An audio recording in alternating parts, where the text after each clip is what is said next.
Hello, magandang hapon mga boss, madam. Ayan, nandito kami ngayon sa Festival Mall.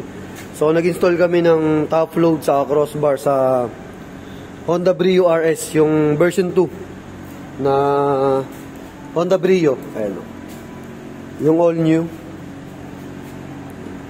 So, ang kinabit namin dito, yung 38x38 na Stingray atomic type, then yung heavy duty na crossbar na Stingray din.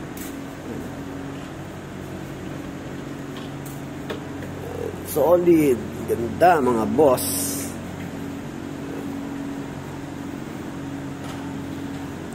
So ito kasi yung unang order ata ni Bossing, ang gusto niya roof rail.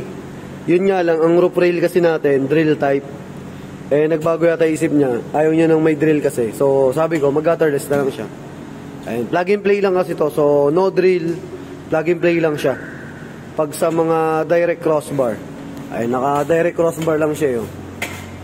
Yung sa roof rail kasi, bubutasan namin yan. Pero, may sealant yun, saka rubber seal, saka silicone sealant. Kaya, sure din naman kami na walang kwan yun. Walang, tawag dito, wala siyang leak. Ayan. So, dito lang kami sa basement parking sa Ihe. Ayan, sa basement 2. Sa basement 1 kasi punong-puno na.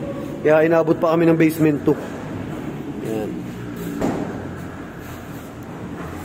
Honda Brio na RS, yung version 2.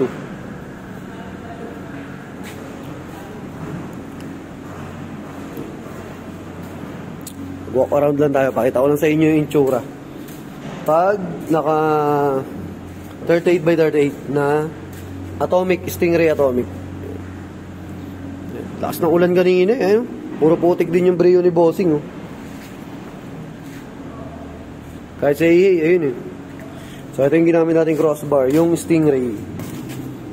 Ayan, Stingray. Tapos yung box nito, binuo na kasi namin eh. Para pagdating sa client, ko na lang, tawag dito, isasalpak na lang siya. Hindi na kami magbubuo dito, mas mabilisan kasi yun. So, sa mga gusto mag-avail, mga boss, available yan sa JLJ Car Accessories, Motomac Works, saka yung vlog natin, yung JLJ Car Motovlog. So, thank you. Maraming salamat. Nag-sample video lang tayo ng 38x38 na basket type atomic, Stingray brand, saka heavy duty crossbar na direct crossbar, Stingray brand din yan. Yan. Okay na?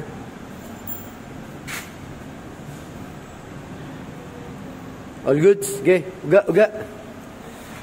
Yan o. Iba niya mga boss oh. Kita nyo naman. Yun. Okay na. Bigpit na. Okay na. Tapos all black. Okay. Pure black yan. Pati yung crossbar, black din. Black to. Black din yung sa bracket. Black din yung base.